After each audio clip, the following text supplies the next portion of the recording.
What you're about to witness will completely shatter everything you thought you knew about quiet girls and school hierarchies. The truth behind this 17-year-old's explosive response will leave you questioning every assumption you've ever made about power, silence, and survival. When Garrett Blackwood cornered Claire Whitman in that third-floor bathroom, forcing her to her knees beside a grimy toilet bowl, he had no idea he'd just awakened something that would destroy his entire world in 30 seconds flat. This soft-spoken honor student was about to transform from victim to victor in ways that would send shockwaves through Hillrest Academy and beyond. Stay with me until the very end, because what happens after this confrontation goes viral will spark a movement that changes not just one school, but an entire approach to justice across America. We all have moments when we feel powerless, when the weight of silence seems easier than the risk of speaking up. But sometimes, the quiet ones carry the biggest surprises. And what would you do if you discovered that everything you thought you knew about strength was wrong? The bathroom tiles were cold against Claire's knees as she knelt beside the toilet at exactly 3:47 p.m. on a Tuesday that would redefine everything. Her auburn hair had fallen loose from its usual ponytail, cascading around her face like a curtain as tears she refused to shed burned behind wire-rimmed glasses. Garrett Blackwood's hand pressed firmly against the back of her neck, his voice carrying that particular blend of cruelty and control that had terrorized Hillrest Academy for 3 years. "Drink it, scholarship girl," he commanded, his words echoing off the sterile walls while his phone captured every humiliating second. Or we post the video of what really happened in the chemistry lab last week. The water in the bowl reflected the harsh fluorescent lighting above, a distorted mirror showing Claire's face twisted by fear and something else entirely, something that Garrett was too intoxicated by his own power to recognize. Behind him, Jake Caldwell and Mason Price shifted uncomfortably, their usual enthusiasm for these exhibitions tempered by the growing realization that this felt different, darker, more permanent than their typical intimidation games.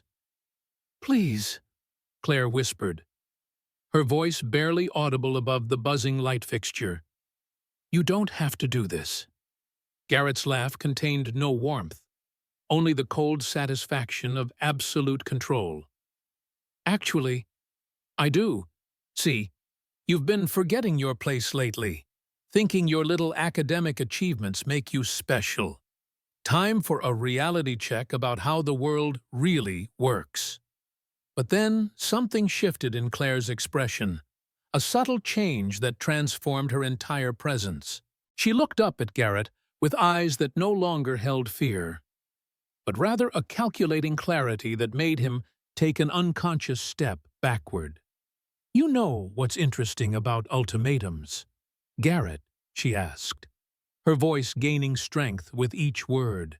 "They only work when the other person has something to lose." The confidence in her tone sent an unexpected chill down his spine, but pride wouldn't let him back down now.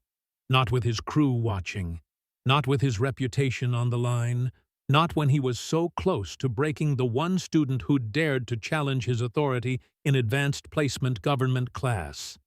Now freeze that moment. Hold it suspended in time like a photograph capturing the instant before lightning strikes. Because 30 minutes earlier, none of this seemed possible. 30 minutes earlier, Claire Whitman was just another invisible honor student trying to survive senior year at one of Connecticut's most prestigious private academies. But every revolution begins with a single spark. And sometimes that spark comes from the most unexpected places. Hillrest Academy squatted on 200 acres of manicured Connecticut countryside, like a monument to old money and older traditions. Its Georgian brick buildings housed the children of senators, Fortune 500 CEOs, and generational wealth that traced back to the Mayflower. For most students, Hillrest wasn't just a school, it was a launching pad to Ivy League universities and predetermined success. For Claire Whitman, it was a battlefield where intelligence was both her weapon and her target. The morning that would change everything began at 5:30 a.m. in Claire's cramped studio apartment above Martinez Family Groceria in downtown Millbrook. While her classmates slept in climate-controlled bedrooms, Claire studied by the light of a second-hand desk lamp. Her textbooks spread across a card table that doubled as both workspace and dining surface. Constitutional law, European history, advanced calculus, each subject mastered with the desperate precision of someone who understood that academic excellence wasn't just about grades. It was about survival. Her grandmother's voice drifted from the kitchenette, where Rose Whitman prepared coffee in a pot older than both of them combined. "Mija, you'll burn out those pretty eyes if you keep reading in that dim light." "Only 30 more minutes, Grandma," Claire replied without looking up from her analysis of Marbury versus Madison. "The scholarship review is next month." Rose appeared in the doorway, her weathered hands carrying 2 mismatched mugs that steamed with the promise of another 18-hour day.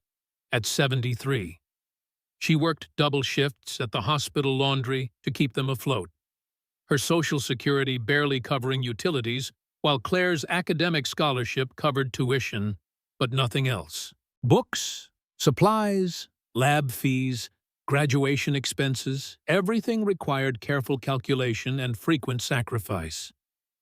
"Your father would be so proud," Rose whispered, settling onto the folding chair beside Claire's makeshift desk. "Michael always said education was the one thing they couldn't take away from you." The familiar ache of loss tightened Claire's chest as she reached for her coffee.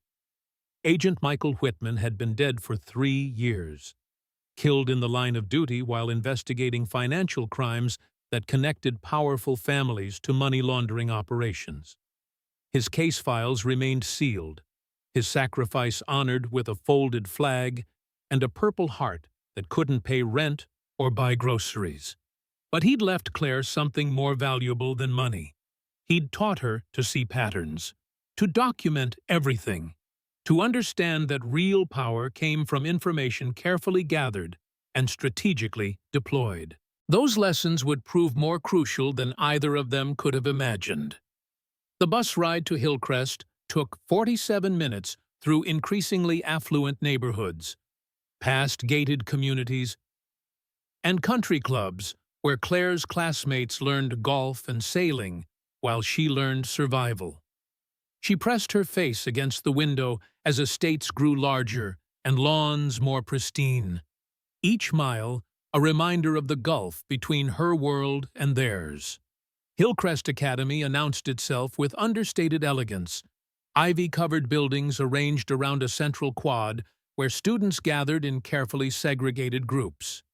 The athletes claimed the steps of Morrison Hall, their letterman jackets and easy confidence marking them as undisputed royalty. The artists clustered near the fountain, their vintage clothes and carefully cultivated eccentricity serving as both armor and advertisement. The academics huddled under oak trees, their AP textbooks and color-coded schedules broadcasting their priorities to anyone who cared to notice. Claire belonged to none of these tribes, her scholarship status and modest clothing marking her as definitively other in a place where belonging determined everything. She'd learned to navigate the social landscape like an anthropologist studying an alien culture, observing patterns, identifying power structures, staying invisible enough to avoid becoming a target. That strategy had worked for 3 years, until today. The first sign of trouble came during advanced placement government, Ms. Thornfield's classroom, where constitutional law met teenage cynicism in daily intellectual combat. Claire sat in her customary position, front row center, where participation was expected and anonymity impossible. Around her, the children of power brokers and influence peddlers debated concepts their parents had shaped into reality. Who can explain the significance of the exclusionary rule in Fourth Amendment jurisprudence? Ms. Thornfield asked, her young face earnest behind wire-rimmed glasses that marked her as another outsider in Hillcrest's carefully curated faculty. Hands remained down across the classroom, constitutional law ranking low on the priority list for students whose futures were already purchased and guaranteed. Claire's hand rose slowly, inevitably, as it had every day for 3 years. The exclusionary rule prevents illegally obtained evidence from being used in court. She began, her voice steady despite the familiar weight of 30 pairs of eyes tracking her every word. Established in Mapp versus Ohio, it serves as both deterrent and remedy for Fourth Amendment violations. Ms. Thornfield's smile carried genuine warmth, a rare commodity in Hillcrest's competitive atmosphere. Excellent, Claire. Can you give us a practical example? If police search someone's home without a warrant or probable cause, any evidence they find cannot be used to prosecute that person, even if the evidence proves guilt beyond reasonable doubt. Claire's explanation was precise, professional, carrying the unconscious authority of someone who'd grown up discussing case law over dinner. That's when she noticed Garrett Blackwood staring at her with an expression she couldn't quite identify. Not the usual dismissive contempt or amused condescension, but something sharper, more calculating, something that made her skin crawl with instinctive warning. Garrett commanded Hillcrest Academy with the casual authority of inherited privilege and athletic supremacy. At 18, he stood 6 feet 2 inches of quarterback confidence, his sandy hair perfectly styled and his blue eyes carrying the particular arrogance of someone who'd never faced genuine consequences. His father's construction empire had built half of Connecticut's infrastructure. His family's donations funded Hillcrest's new science wing. His Harvard acceptance letter was already framed in his bedroom. But something about Claire's confident recitation of constitutional protections had triggered a response he couldn't name. A mixture of annoyance and unease that she possessed knowledge he didn't, that she could speak with authority about subjects that might someday affect him.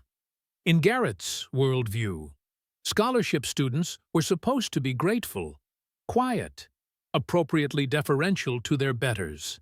Claire Whitman was becoming a problem. The bell-ending 4th period released students into the controlled chaos of Hillcrest's hallways, where social hierarchies played out with ruthless precision. Claire gathered her books with practiced efficiency, avoiding eye contact as she navigated toward her locker through clusters of designer backpacks and casual cruelty. She was spinning her combination lock when Garrett materialized beside her, his presence immediately altering the atmosphere like a storm front moving across clear sky. Students instinctively gave him space, their conversations dropping to whispers as they sensed impending drama. "Smart girl," he said, his tone carrying false friendliness that fooled absolutely no one.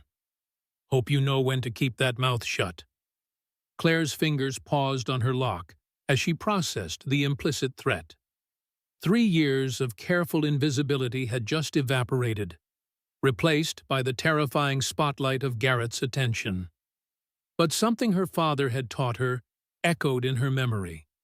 About bullies and cowards, about the difference between real strength and mere intimidation.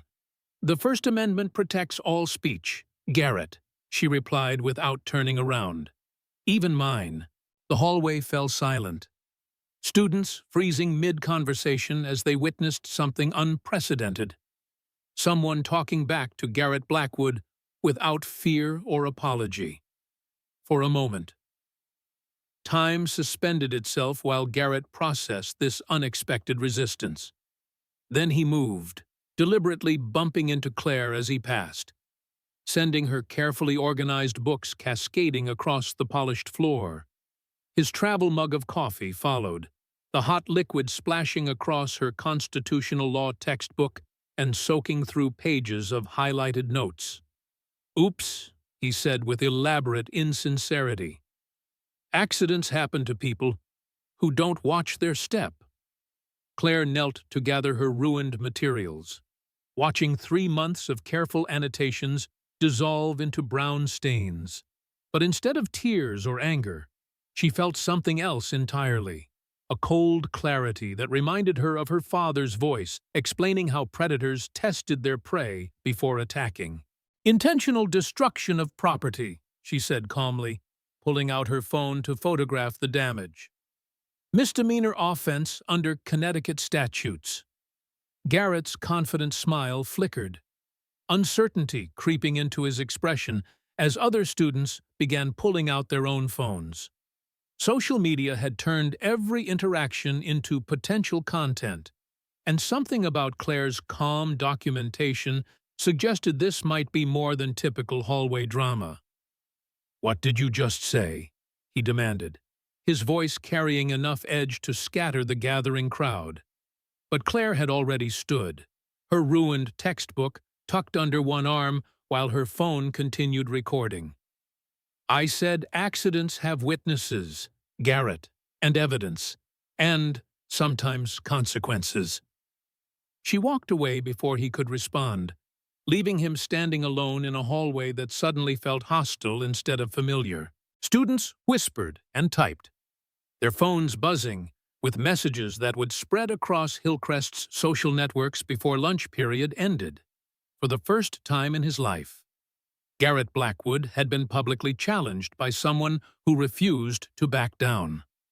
The sensation was unfamiliar, unpleasant, and absolutely unacceptable. The cafeteria at Hillcrest Academy functioned as a daily demonstration of social stratification, where seating arrangements reflected power structures with mathematical precision. The athletes occupied the central tables, their voices and laughter dominating the acoustic space, while lesser mortals orbited around them like planets around a sun. The art students claimed windows facing the sculpture garden, their conversations peppered with references to galleries and concerts, their trust funds made accessible. The academics huddled near the walls, their discussions of college applications and scholarship deadlines marking them as distinctly utilitarian in their approach to education. Claire sat alone at a table near the kitchen, her position offering strategic advantages her father had taught her to recognize: multiple exit routes, clear sight lines, and proximity to adult supervision. Her lunch consisted of a peanut butter sandwich from home and an apple bought with carefully hoarded change, a meal that advertised her economic status to anyone who bothered to notice. She was reviewing notes for afternoon chemistry when shadows fell across her textbook, 3 figures blocking the natural light from nearby windows. Garrett had brought reinforcements, Jake Caldwell and Mason Price flanking him with the practiced coordination of predators who'd hunted together for years. "Interesting essay topic," Garrett announced, his voice carrying across the cafeteria as he lifted Claire's government assignment from her backpack. "The duty of citizens to resist unjust authority."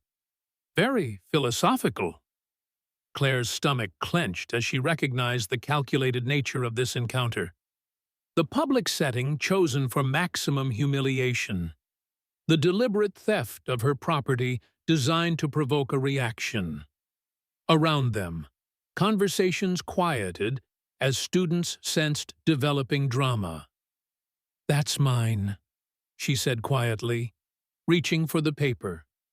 Garrett held it higher, his 6'2" frame making retrieval impossible without creating a scene. "Let's share with the class. Throughout American history, citizens have faced moments when legal authority conflicts with moral obligation." Wow, heavy stuff for a scholarship kid. He began reading aloud, his tone mocking as he emphasized phrases about resistance and justice while Jake recorded everything on his phone.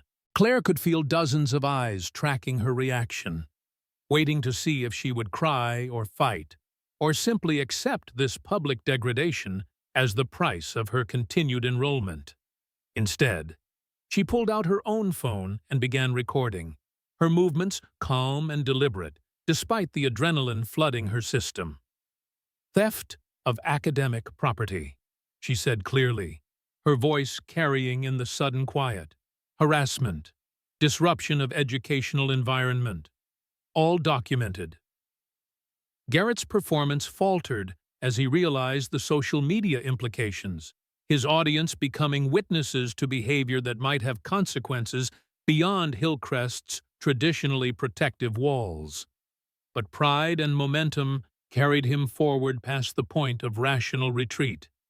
"You want to talk about authority," he snarled, deliberately crushing her sandwich and spilling her drink across carefully prepared notes. "Let me explain how authority really works in the real world." "But you know what's interesting about authority, Garrett," Claire replied, her phone steady in her hands as students throughout the cafeteria began recording. "It only works when people choose to recognize it." The words hung in the air like a thrown gauntlet, a direct challenge to everything Garrett believed about his place in Hillcrest's hierarchy. Around them, students whispered and typed, their phones buzzing with shares and comments that would carry this confrontation far beyond the cafeteria walls. Jake and Mason exchanged uncertain glances, their usual enthusiasm for these exhibitions tempered by growing awareness that this felt different, more serious, potentially damaging to their own carefully constructed reputations. Social media had turned every conflict into potential viral content, and something about Claire's calm confidence suggested she understood the game better than they'd realized.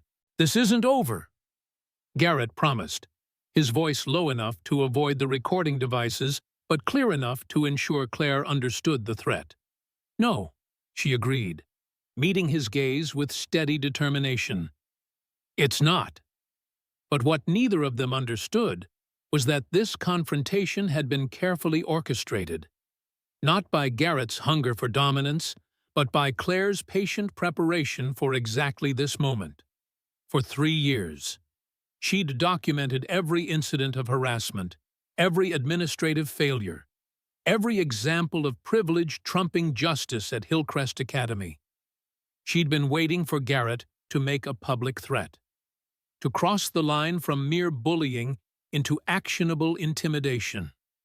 Now she had what she needed: recorded evidence of systematic harassment captured by multiple cameras and witnessed by dozens of students. The trap was set. Garrett just didn't know he'd already walked into it. The afternoon passed with electric tension crackling through Hillcrest's hallways, students clustering around phones to watch and rewatch the cafeteria confrontation, while administrators pretended not to notice the brewing storm. Claire attended her remaining classes with outward calm, but internally she was calculating possibilities, weighing options, preparing for what she knew would come next. Garrett Blackwood had never been publicly challenged, never faced genuine resistance to his authority. His psychology demanded escalation, a definitive demonstration that would restore his dominance and remind everyone of their proper place in Hillcrest's social order. Claire was counting on it. The final bell released students into the controlled chaos of dismissal, buses loading while cars queued in carefully managed traffic patterns.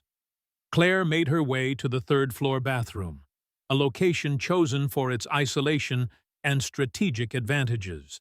If Garrett wanted a private confrontation, she would give him exactly what he expected, but not what he was prepared for. Riley Martinez found her there, her best friend's dark eyes reflecting concern and excitement in equal measure. As editor of Hillcrest's underground newspaper, Riley had developed instincts for significant stories, and everything about today's events suggested something bigger was developing. "You're playing with fire," Riley warned, setting her journalism bag beside the sinks while checking to ensure they were alone. "Garrett doesn't lose gracefully." "I'm counting on it," Claire replied, her fingers checking the small recording device concealed in her jacket pocket. "Some people need to lose before they can learn. And if you're wrong, if he really hurts you." Claire's smile carried her father's confidence, the quiet certainty of someone who'd spent years preparing for exactly this confrontation. "Then we'll have everything documented, won't we?" Riley's expression shifted as understanding dawned, recognition that Claire wasn't just reacting to harassment, but actively steering events toward a specific conclusion. "What aren't you telling me?" Before Claire could answer, footsteps echoed in the hallway outside, multiple sets moving with purposeful coordination. The bathroom door opened to reveal Garrett flanked by Jake and Mason, their expressions combining anticipation with nervous energy that suggested they understood the stakes had escalated beyond typical school drama. "Well, well," Garrett said, his voice echoing off tile walls while his phone appeared in his hand. "Look who decided to make this easy." Riley stepped forward, her journalism instincts overriding personal safety. "Whatever you're planning, Garrett, you should know that people are watching. This won't stay quiet." "Actually," Garrett replied, his confident smile returning as Mason moved to block the exit, "that's exactly what I'm counting on. Time for everyone to see what happens when scholarship kids forget their place." He turned his attention to Claire, who stood beside the row of sinks with an expression of calm that seemed inappropriate for someone facing imminent humiliation. "You've been asking for this since you got here. Know what scholarship kids need to learn their place." Claire's response surprised everyone in the bathroom, including herself. Instead of fear or defiance, she felt only clarity, the sharp focus her father had described when cases finally reached their conclusion. "You know what's interesting about ultimatums, Garrett?" she asked, her voice steady as she reached into her jacket pocket. "They only work when the other person has something to lose." Garrett's confident expression flickered as he processed her tone, the complete absence of fear where terror should have been overwhelming. "You don't have anything. You're nobody." "That's where you're wrong," Claire replied, pulling out a small device that looked like a phone but clearly wasn't. "See, there are things about me you never bothered to learn." The device in her hand, John began beeping softly, a rhythmic sound that seemed to fill the bathroom's acoustic space.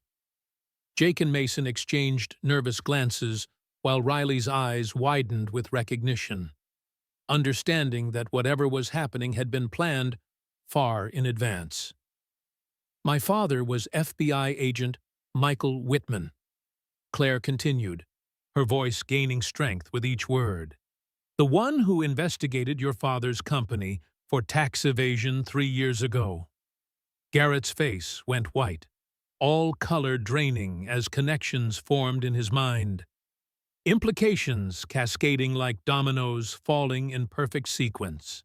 "And I kept everything," Claire finished, her smile containing 3 years of patient preparation. "Every file, every piece of evidence, every connection between Blackwood Construction and the money laundering operation that killed him." The bathroom fell silent, except for the device's continued beeping, a sound that would haunt Garrett's nightmares for years to come, because in that moment he realized that everything he thought he knew about power, about control, about his untouchable position at the top of Hillcrest's hierarchy, was about to crumble into dust. Claire Whitman wasn't just fighting back. She was destroying him, systematically and completely, using weapons he'd never seen coming. The quiet girl had become his worst nightmare, and the real battle was just beginning. The beeping device in Claire's hand wasn't just making noise. It was transmitting everything to a secure server that her father had taught her to use years before his death. Every word, every threat, every moment of this confrontation was being recorded and simultaneously uploaded to locations that Garrett couldn't reach, couldn't intimidate, couldn't buy. "You're bluffing," he stammered, but his voice cracked with uncertainty as the full implications began registering. "You can't prove anything about my family." Claire's expression remained serene as she reached into her backpack, withdrawing a tablet that displayed file after file of documentation. Blackwood Construction, contract number B7419, $17 million bid for the Riverside Municipal Complex, submitted 6 hours before the project specifications were publicly released. Garrett's confident facade crumbled completely as she scrolled through evidence that should have been impossible for a high school student to possess. Financial records, email communications, documentation of bid rigging and bribery that connected his father's empire to systematic corruption spanning 3 states. "My father died investigating this network," Claire continued, her voice steady despite the enormous weight of what she was revealing. "But he taught me to finish what he started. Every transaction, every payoff, every covered-up incident at this school, it's all documented and backed up in places your family's money it can't touch."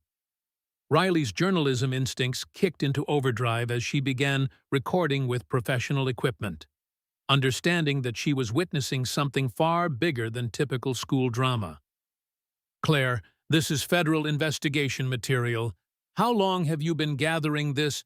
"3 years," Claire replied, never taking her eyes off Garrett's increasingly pale face. "Since the day Principal Stevens covered up Mason's assault on Jenny Chen because his parents donated the new gymnasium. Since Jake destroyed Sarah Kim's science project and faced no consequences because his family funds the scholarship program. Since every report of harassment disappeared into administrative black holes while the perpetrators faced zero accountability." Mason stepped backward toward the door, his usual bravado evaporating as he realized the scope of what Claire was describing. This is insane.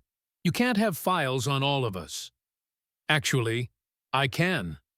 Claire swiped to another screen, displaying time-stamped photos and audio recordings that made Mason's face go ashen. "October 15th, you threatened Marcus Rodriguez in the parking lot. November 3rd, you vandalized Dr. Patterson's car after he gave you a failing grade. December 7th, you and Jake cornered Emma Sullivan in the library stacks." Jake's hands trembled as he processed the implications. "How is this possible? How did you get recordings? Because victims talk when they think someone might actually listen." Claire explained, her voice carrying the authority of someone who'd spent years building an airtight case. "Because security cameras capture more than administrators pretend to notice. Because when you treat people like they're invisible, they become very good at watching without being seen." Garrett's breathing became labored as panic set in, his entire worldview collapsing under the weight of evidence he'd never suspected existed. Harvard, his father's business empire, his family's reputation. Everything was at risk because he'd underestimated the quiet girl who sat in the front row of government class. "What do you want?" he whispered, his voice barely audible above the device's continued beeping. "Money, recommendations, whatever it takes to make this disappear." Claire's laugh contained no humor, only the cold satisfaction of justice finally being served. "You still don't understand, do you? This isn't about what I want. This is about what's right." She tapped another icon on her tablet, bringing up a live video feed that showed Principal Stevens in his office, frantically shredding documents while FBI agents waited outside his door. Your intimidation tactics, your family's corruption, your school's systematic cover-ups, they all end today. The bathroom door burst open as Ms. Thornfield entered with two federal agents, their credentials gleaming under fluorescent lights that suddenly seemed much brighter. Agent Martinez, Riley's mother, led the team with professional efficiency that spoke to years of investigating white-collar crime. Garrett Blackwood, Agent Martinez announced, her voice carrying legal authority that made Garrett's knees buckle. You're under arrest for conspiracy to commit assault, destruction of property, and witness intimidation. These charges are being filed in conjunction with ongoing federal investigations into your family's business practices. This can't be happening, Garrett sobbed, his complete psychological breakdown shocking everyone who'd witnessed his absolute confidence just minutes earlier. I'll lose everything. Harvard, my future, my family's reputation. Please, Claire, I'll do anything you want. Claire watched Garrett's tears with clinical detachment, feeling neither satisfaction nor sympathy for someone who'd never shown mercy to his victims. You want mercy, Garrett. Then you're going to become the anti-bullying advocate this school desperately needs. You're going to testify about administrative corruption. You're going to help prosecute every case of harassment you've witnessed or participated in.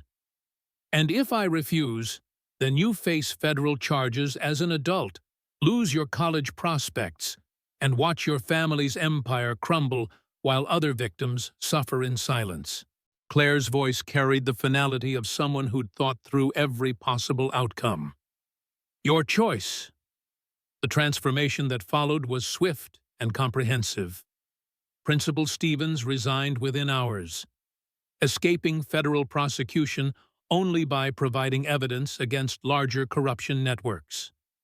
Garrett's confession led to arrests spanning 3 school districts, exposing systematic harassment cover-ups that had protected wealthy families at the expense of vulnerable students. But the real change was deeper, more fundamental than administrative reshuffling or legal consequences. For the first time in Hillcrest Academy's 100-year history, students felt empowered to speak truth to power, knowing that their voices would be heard and their experiences validated.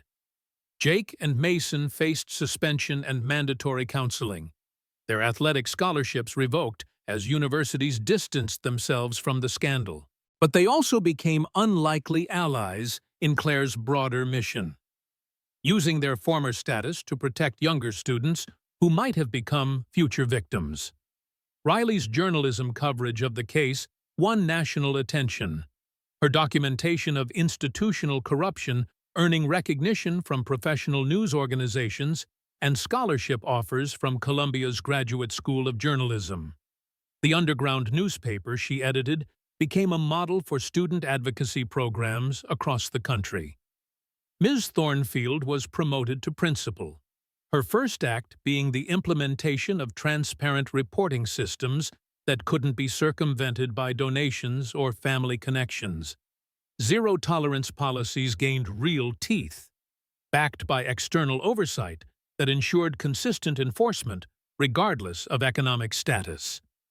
6 months later, Hillcrest Academy was unrecognizable. Bullying incidents dropped by 85%, not through harsh punishment, but through cultural transformation that made harassment socially unacceptable. Academic achievement was celebrated equally regardless of economic background. Scholarship students no longer marked as targets, but valued as essential community members. Claire found herself in an unexpected position of leadership. Elected student body president by overwhelming margins despite never seeking political office. Her platform focused on systemic reform and educational equity, issues that resonated with students who'd witnessed justice finally being served.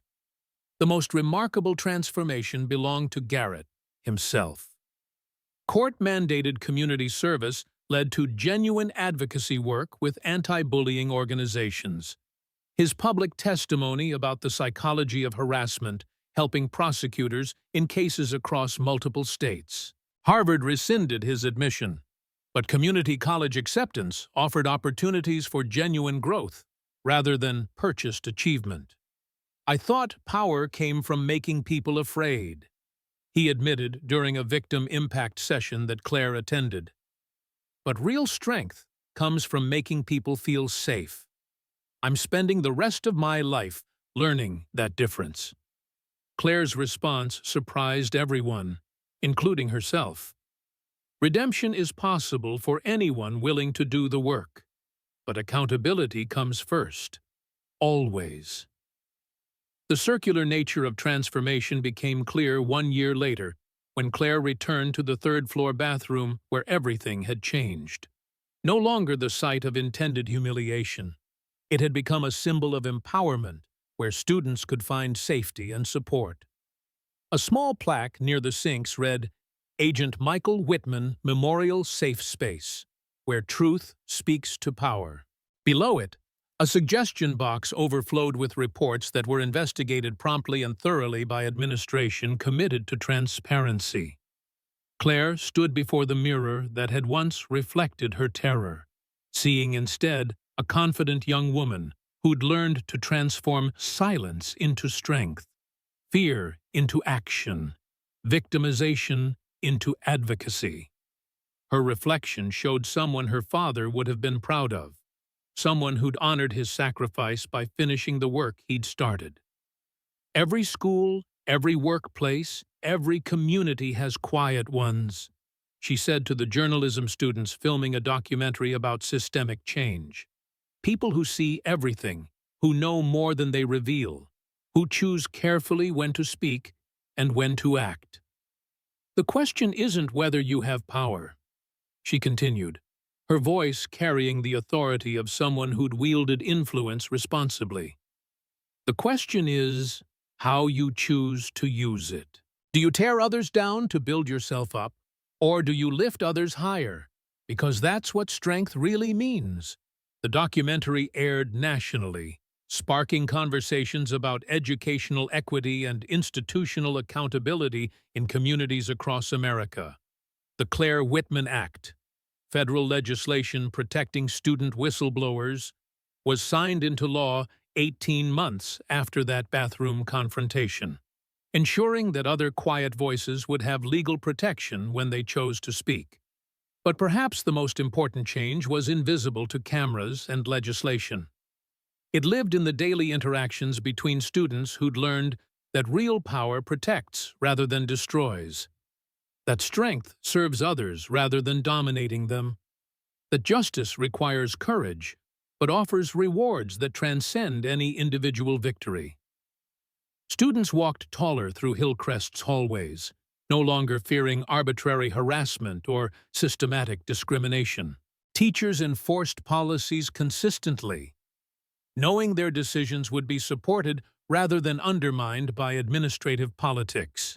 Parents engaged meaningfully with educational oversight, understanding that privilege carried responsibilities to protect all students, not just their own. Claire graduated valedictorian, her acceptance to Harvard Law School funded by scholarships that recognized both academic excellence and community leadership. Her commencement speech, titled "The Duty of Citizens to Resist Unjust Authority," became required reading in government classes throughout the district. As she packed her belongings from the apartment above Martinez Family Groceria, preparing for the next chapter of her educational journey, Claire found a letter her father had written years earlier, sealed with instructions to open only after high school graduation. "If you're reading this," the letter began, "it means you've grown into the woman I always knew you'd become. Someone who fights for others, who stands up to injustice, who uses intelligence and courage to make the world better than you found it. Power isn't about controlling others. It's about controlling yourself well enough to serve something bigger than your own interests. You've learned that lesson, not from textbooks, but from experience, not from theory, but from practice. Now go change the world, one institution at a time, one system at a time, one conversation at a time. The quiet ones are watching, and they need to know that speaking up is worth the risk. Claire folded the letter carefully, placing it in her suitcase alongside legal textbooks and constitutional law references that would guide her through law school and beyond. Outside her window, Hillcrest Academy's clock tower chimed the hour, its bells carrying across a campus where justice had finally learned to speak louder than privilege. Every revolution begins with someone refusing to accept injustice as inevitable, someone choosing courage over comfort, someone discovering that real power lies not in silence or submission, but in the willingness to stand up when standing up matters most. Maybe that someone is you. Maybe that moment is now. Maybe the quiet strength you've been hiding is exactly what the world needs to hear.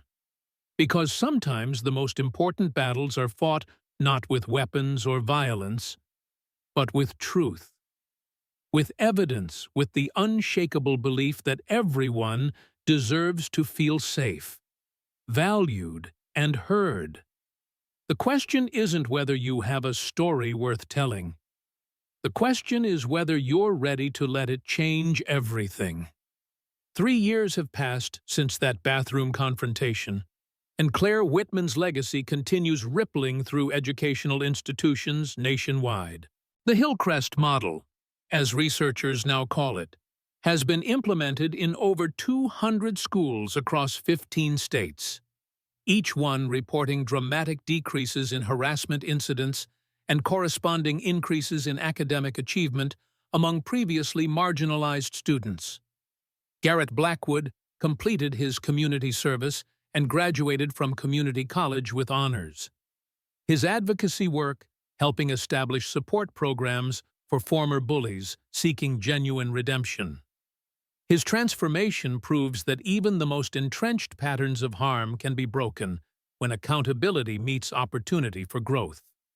Riley Martinez won a Pulitzer Prize for her investigative series exposing corruption in private educational institutions. Her work inspiring a new generation of student journalists who understand that age doesn't disqualify truth-telling.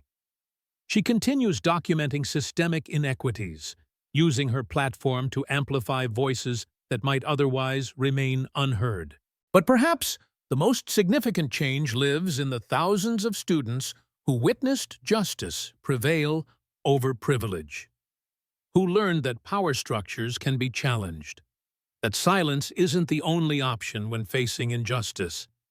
They carry those lessons into universities, workplaces, and communities where new battles for equity and dignity are fought daily. Every month, Claire receives letters from students facing their own bathroom moments, situations where they must choose between safety and justice, between silence and speaking truth to power. Her responses always include the same message document: everything. Build alliances, remember that courage is contagious, and trust that doing what's right often requires risking what's comfortable. Because real transformation doesn't happen when powerful people decide to be kind. It happens when ordinary people decide to be brave, when quiet voices choose to speak, when isolated individuals discover they're not alone, when someone finally says enough and means it. Your moment is waiting. The only question is whether you'll recognize it when it arrives.